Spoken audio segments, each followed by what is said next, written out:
The cold wind howled outside. Snow hit the sides of the small tent like tiny hammers. Inside, Ethan sat near a glowing heater, writing in his journal. He had been on planet Urius 6 for 5 months now. He was a researcher sent by Earth to study the weather and air quality of this frozen world alone. No animals, no plants, no cities, just snow, ice, and silence. He didn't mind the quiet. In fact, he liked it. It was peaceful. Until tonight. Suddenly, a strange noise came from the radio. Static. Then, a voice. Help, please, someone ... Ethan froze. He looked at the radio. It was an old machine, only used to send reports back to Earth once a week. No one else was supposed to be on this planet. He turned the dial and listened closely. Please, it's cold. Help me ... He stood up quickly, grabbed his coat and thermal gloves, and ran outside. The wind hit his face like knives, and snow blinded his vision. He followed the direction of the signal using a small scanner.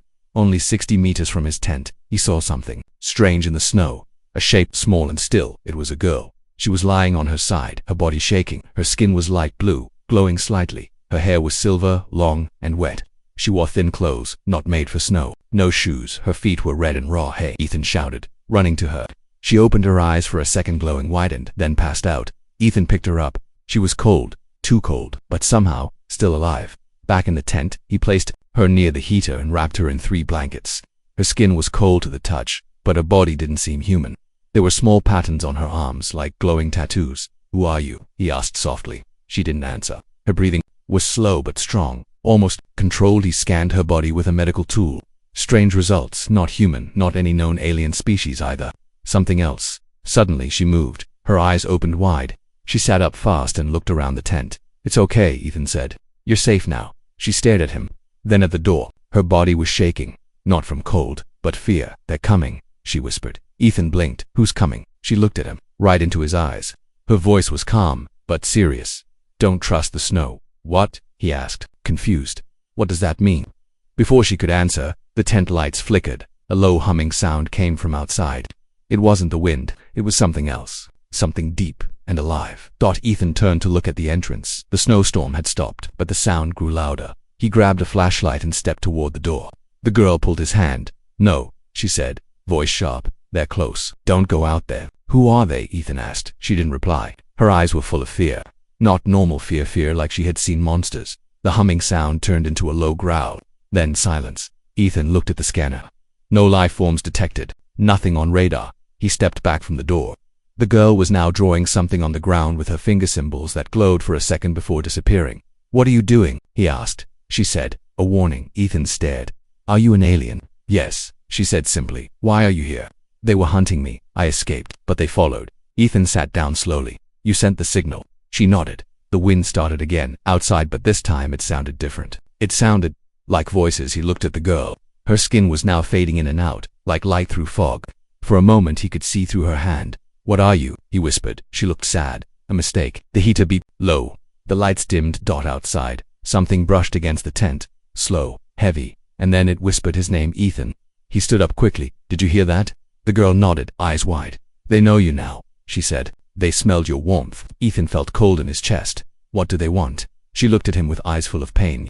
You asterisk. The heater died before the sun could rise. Ethan woke to silence. Not peaceful silence, but the kind that felt like the world was holding its breath. The tent was freezing. His fingers were stiff. His breath came out in white clouds. The girl was already awake. She sat on the floor in the corner, knees pulled to her chest, watching the tent door. Her eyes didn't blink. Her silver hair hung wet and heavy over her shoulders. She didn't shiver, though the cold was back in full force. You didn't sleep? Ethan asked. She didn't answer. Do you need food? Water? No, she said flatly. They don't need that either. Ethan paused. Who are they? She looked at him now. Her eyes had changed, still glowing but dimmer, tired. The snowwalkers. They are made of cold. They smell heat. They look like snow at first, then ... They look like you.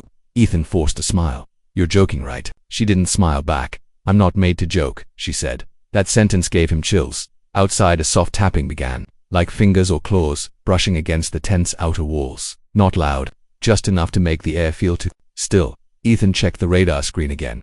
Still nothing. No signals, no movement, just the usual flat green line. But the girl kept staring at the door. There's nothing out there, he whispered. They've learned how to hide, she replied. Ethan grabbed a thermal scanner and slowly moved toward the tent's small observation flap. He peeked outside. Empty. Snow everywhere. Gray sky. No footprints, no shapes, no life. But as he turned to go back, he noticed something. His footprints from last night were gone, not covered by snow, just gone.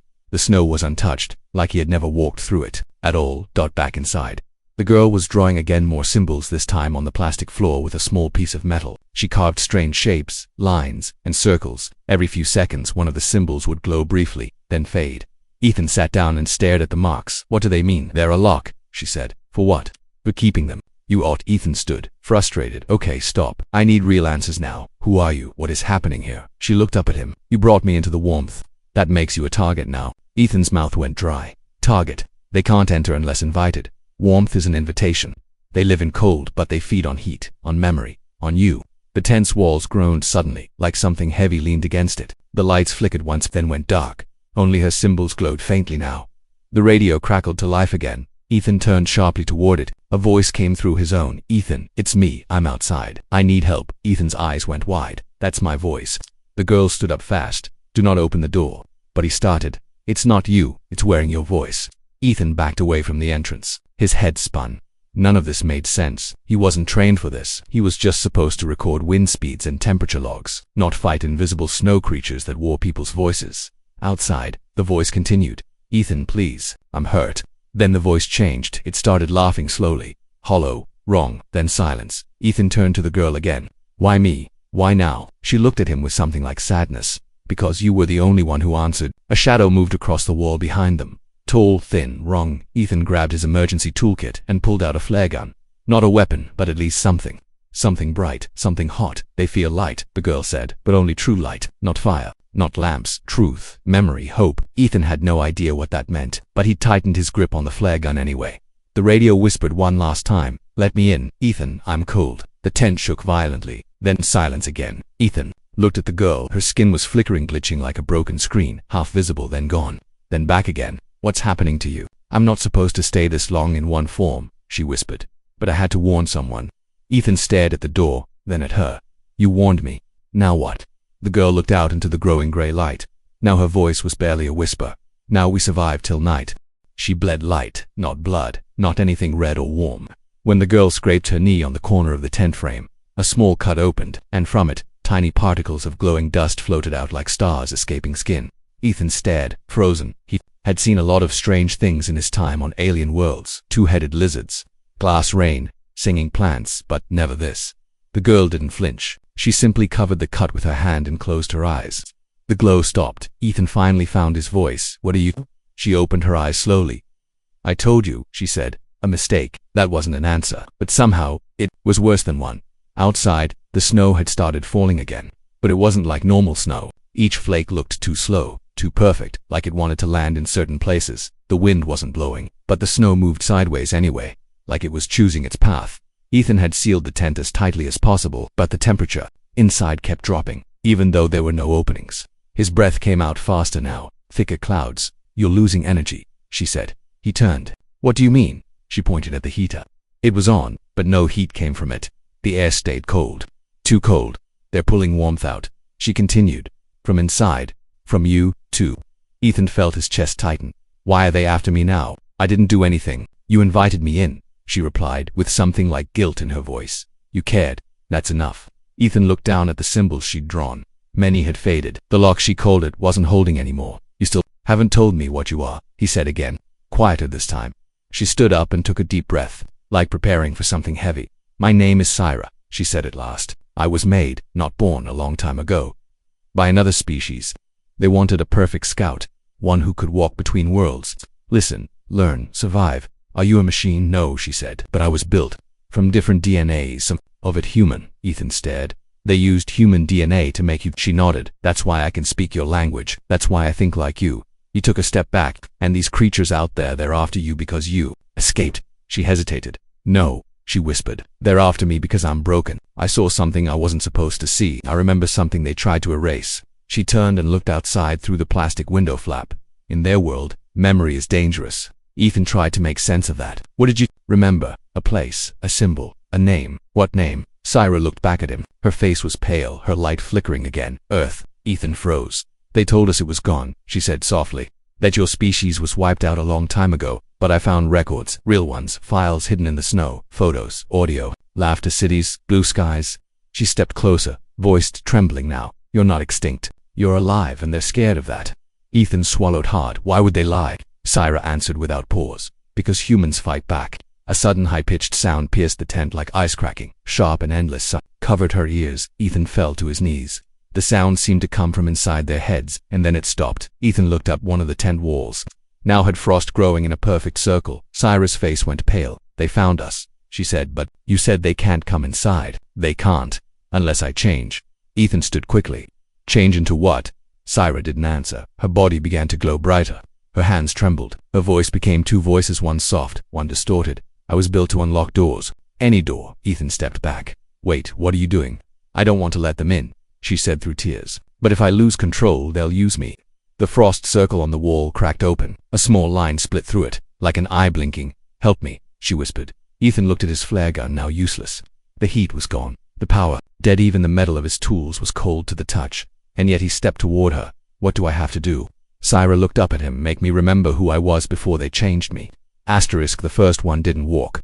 It slid, like mist with bones, like snow trying to become a person that appeared just beyond the clear flap of the tent where the frost circle had cracked open. Its body wasn't solid, but its shape was wrong. Too tall, too thin, limbs too long, moving like broken scissors. Ethan had never seen anything like it. He didn't breathe. He didn't blink. Syra whispered, "That's not the worst one." The thing pressed its face, if it had a face, against the plastic window. The material began to freeze instantly, frost growing like veins outward from the contact point. Its eye, just a black void, stared in, as if it already knew what Ethan feared the most. And then it smiled, not a kind smile, not a human one, that it didn't have lips, just a split in the snow, like a crack across ice. Ethan backed away slowly. "What is it?" Syra stood still, hands clenched, eyes glowing white again. "That's what happens," she said, "when memory freezes for too long, it becomes hungry." The tent groaned as more weight leaned on it from outside. Something brushed against the fabric on the other side, slow, sliding, deliberate. Syra moved fast, drawing a new set of glowing lines on the floor with her finger. These weren't like before. They looked sharp, angular, like traps. "I thought the lock failed," Ethan whispered. "It did. This is something else." Outside, a second shadow appeared, then a third. They didn't walk like normal beings. They seemed to move sideways, almost blinking between positions, like badly loaded images in a dream. One moment far, then closer. Ethan grabbed the flare gun and loaded the last shell. "You said light won't help. Normal light won't, but fire might buy us time." He fired the flare through the roof. The flash lit up the snowfield for a brief second. Ethan saw them clearly now. 7 creatures, all different, all wrong. One was shaped like a tall child, face blank and white. One crawled with backwards arms. One floated above the ground, limbs hanging limp like jellyfish tentacles. And all of them turned their heads toward the light and screamed, not loud, but deep, like cracking bones inside water. Syra grabbed Ethan's wrist. "They know we see them now. That makes them faster." The tent's heater exploded suddenly, a blast of smoke and sparks. "They're draining all the energy." Ethan said, coughing. "No," Syra replied. "They're starving. And we are the last heat left." Then she fell to her knees. Glowing dust poured from her chest like she was melting. Her skin turned glassy. Parts of her face flickered like bad static. Ethan ran to her side. "Hey, stay with me." She looked up at him, barely holding form. "I'm slipping. I need to anchor." How? She grabbed his hand. "Think something warm, something real. Give it to me." Ethan closed his eyes. His sister's laugh, the smell of coffee, the crackling of a fire back on Earth, the feeling of holding a real book. "Rain." Syra gasped, her form solidified. Just for a moment, the glow returned to her fingertips. "I remember now," she whispered. "I'm not just a weapon. I had a name, a thought, a dream." Outside, the creatures screamed again. They began to circle the tent. Ethan looked at the floor. The symbols Syra had drawn, one by one, began to burn. Then the tent caught fire. Too late. Ethan shouted, "We have to run." Syra stood, her body flickering again but stable enough. "There's a cave north of here," she said. "I left something behind. If we make it there, we have a chance." The creatures moved in. One slithered beneath the snow like a snake, its black eyes rising from the white surface. Ethan grabbed his scanner and emergency beacon. The signal light blinked. Still no outside contact. "Go," Syra shouted, pulling the flap open. The wind outside had stopped again. No noise, no cold, just a dead quiet, like even the planet was scared to breathe. They ran and the snow followed.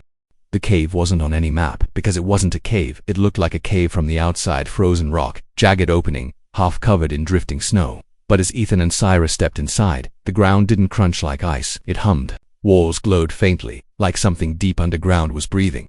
Syra collapsed near the entrance. Her light flickered weakly. They didn't follow, Ethan said, panting. I think we lost them. Syra shook her head. No, they're just waiting. They don't chase. They corner. Ethan looked deeper into the tunnel. Then we better move before it becomes a cage. The air inside wasn't as cold. It felt thick, like stepping through someone's memory as they moved further in. The walls began to change. Symbols, etchings, murals burned into crystal. Ethan paused. These are human, Syra nodded. Or at least, made by something that remembered humans. He traced one of the carvings. A picture of Earth, mountains, clouds, cities in the sky, people, and above it all, a symbol. A strange, curved shape, not alien, not human. Syra, what is this place? She stood slowly, her voice barely holding steady. This is what they buried, a truth too dangerous to leave alive. Ethan blinked. I thought you said they erased Earth. They tried, she said. They didn't destroy it. They hid it, locked it in memory, broke it into pieces and buried it across stars. She touched one of the walls. It glowed beneath her fingers. Lines spread outward. Symbols lit up one by one. A map began to form, and at the center, Earth, but not as Ethan remembered it. This version was surrounded by rings, not moons, not satellites. Chains. They're keeping your world asleep, Syra said. Like a dream they don't want to wake up. Ethan stepped back. Why? Syra looked at him, eyes filled with old pain. Because humans build things they can't control. Because humans fight. Not just with weapons, with ideas, with love, with memory. Ethan felt a strange pressure in his chest. They're scared of us, yes, she whispered, because when humans remember who they are, they make impossible things real. Further inside the cave, a platform waited. In its center was a machine, old, broken, overgrown with glowing vines, but clearly built for one thing: transmission. This is the real reason I came, Syra said. This machine holds the last pure memory of Earth, one unbroken thread. If I connect with it, I can send a signal. Not to call for help, but to wake the others. Others, she nodded. You're not the last. There are thousands like you. Lost, hidden, frozen in false timelines, scattered across planets they think are home. Ethan stared in disbelief. But the signal won't just wake them, she said. It'll wake them too. The ones who put Earth to sleep. The ones made of snow and silence. He took a slow breath. So we wake Earth and start a war. No, she said gently. We wake Earth and end the silence. The machine pulsed once. Alive, listening. Syra stepped toward it. Ethan held her arm. Are you sure? She looked at him and for the first time smiled. No, but I'd rather die remembering who I was than live as something they made me. She placed her hand on the console. Instantly, her body lit up, not in pain but in truth. Memories poured from her skin like golden fireflies. Laughter, music, words from a language lost for centuries, and then a sound. Rain. Not falling outside, inside the cave, echoing through the stone like a song from Earth's core. Ethan fell to his knees. The sound broke something inside him open. A wall. A silence he didn't know he was carrying. Tears filled his eyes, real, human tears. Outside the cave, the snow began to move, not fall, move, like waking snakes, like an army stretching its limbs. Syra's voice echoed now louder than before, but not hers alone. She spoke with many voices, a chorus of lost people returning to themselves. Remember, the creatures screamed from the ridge, their forms twisted, collapsing. The light hurt them. Ethan stood, watching the signal rise into the clouds above the cave like a column of light, like a flare too powerful to silence. The war hadn't begun, but something bigger had. Hope. The worst part wasn't the silence, it was what came after it. The signal was sent, the truth was free, and yet the sky didn't change. No rescue ships peered, no music played. The world just waited. Like the universe had to think about what it had just heard. Ethan sat on the cold cave floor, staring at the ancient machine. It was still humming, soft, slow, like it was tired from telling the truth. Syra was fading. She leaned against the wall, her light flickering dimly now. Glowing cracks ran across her skin. She didn't look like a weapon anymore. She looked like a story running out of time. You should go, she whispered. Ethan shook his head. I'm not leaving you. You might have to. You're still whole. You can still decide. He looked at her, confused. Decide what? She pointed to a small case on the far side of the chamber. It was hidden under some ancient crystal dust. Ethan walked over and opened it. Inside, a single device, small, round, a transmission trigger. He recognized the type, old Earth tech, a last resort beacon. But this one was different. It wasn't just for calling help. There were two buttons. One said, wake. The other said, erase. He stared at it for a long time. Who put this here? He asked. Syra's voice was weaker now. Humans, a long time ago, when they knew they might lose the war. They wanted a backup plan. Ethan turned to her, voice tight. This was their planet once. She nodded. A memory fracture, a safe place. But even memory can be hunted. Ethan looked at the device again. His hands shook. If I press wake, he said slowly, it calls the others. Yes, it brings Earth's children back. Starts everything, yes, she said again. And if I press erase? She closed her eyes. Then no one remembers. Silence stretched between them. They trusted me with this, Ethan whispered. Syra opened her eyes and looked at him. They didn't trust you, she said gently. They trusted hope. He looked away. His mind screamed with questions. What if it was a trap? What if the creatures were too strong? What if no one came? What if everyone forgot? Then something else. What if the signal already woke something that shouldn't have been woken? A low growl echoed from the cave mouth. He turned. Shadows. They were here. The snow wasn't falling anymore. It was crawling in. One creature entered, tall, wrong. Its arms dragged behind it like shadows on water. Another followed, floating upside down, whispering in Ethan's own voice. Then a third, small, child-sized, but its smile split across the entire face. Syra tried to stand but fell. Her strength was gone. Ethan stepped in front of her. The device was still in his hand. The creatures paused, not attacking, just waiting, almost like they knew, almost like they were offering a deal. Forget, go back, sleep, press erase, and they'd let him live. He looked down at the device. Wake or erase. One brings war, one brings peace, but only the kind that comes with forgetting. Ethan thought of Earth. He didn't remember much, just flashes, a sky with stars, the sound of a train, his mother's hands, fireflies, old stories, old fights, and a voice. Maybe his own one saying, if no one remembers us, did we ever matter at all? He looked at Syra. She wasn't begging. She wasn't asking. She just watched him quietly, faithfully, as if she already knew his answer. He stepped forward. The creatures hissed. The ground turned cold. Ethan raised the device. His thumb hovered over a button. His voice was calm. I may not remember everything, he said, but I know one thing. He looked them in the eyes. If they had eyes, you only fear what wakes up. He pressed wake. The machine screamed. Light shot from the floor. Symbols burned into the walls. The creatures howled. The cave cracked. Everything shook like the sky itself was turning on its side. And somewhere in the dark the stars began to answer. It started with a whisper, not a scream, not a war cry. Just one whisper, from one world to another. We're still here. And the stars, for the first time in a long time, whispered back. Ethan didn't fall when the cave exploded with light. He stood in the center, body burning with memory, feet planted in truth. The creatures screamed around him, not in pain, but in fear. They had fed on silence for so long. They forgot what it meant to hear the voices of the living, but the voices had returned. Syra collapsed beside him, her body dissolving into golden dust. But she was not dying. She was going home. Her final words shimmered in the air, like a code burned into the world itself. Remember, fight, become. The cave walls cracked open, not broken, opening, like doors. Beyond them, light spread across the sky in a ripple, across Uriah 6, across other planets, across minds that had been buried in false memories and fake timelines, all waking. Ethan's beacon lit up, not red-green. Connected. A signal returned. First just one voice, then another, then dozens, then thousands. Double quotes. Is anyone out there? We remember Earth. Activating old protocols. This is Mars Colony Zeta. We're awake. Humanity status, not extinct. Ethan laughed. It wasn't a happy laugh. It was tired, cracked, but real. The creatures began to retreat, sliding back into the snow, faces splitting apart like melting masks. They had no power here anymore. The signal, the truth, had changed everything. A few hours later the sun rose over a planet that had never known morning before. The sky was blue, not gray, not black, not poisoned or false. Real. Ethan sat on a ledge above the cratered ruins of the cave. Behind him, small machines rebuilt themselves from the ruins. Old human tech, dormant for centuries, reactivating now that the lock had broken. Syra was gone, but her symbols remained in the stone, still glowing. From the snow, a ship emerged. Old Earth design. It had answered the signal. Inside were people who didn't know their own names, but knew they were human. One woman stepped forward, hand outstretched. You're the one who woke us. Ethan smiled faintly. Maybe. Or maybe I was just the last one who remembered how to be scared and still said no. She nodded. Then we follow your lead. More ships appeared over the horizon. A fleet of half-broken, half-forgotten dreams, flying again. Later that night fire crackled, not from high-tech plasma, just wood and flame.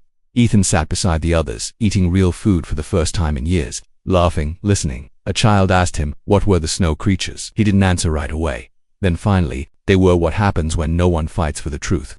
They were the quiet, the forget.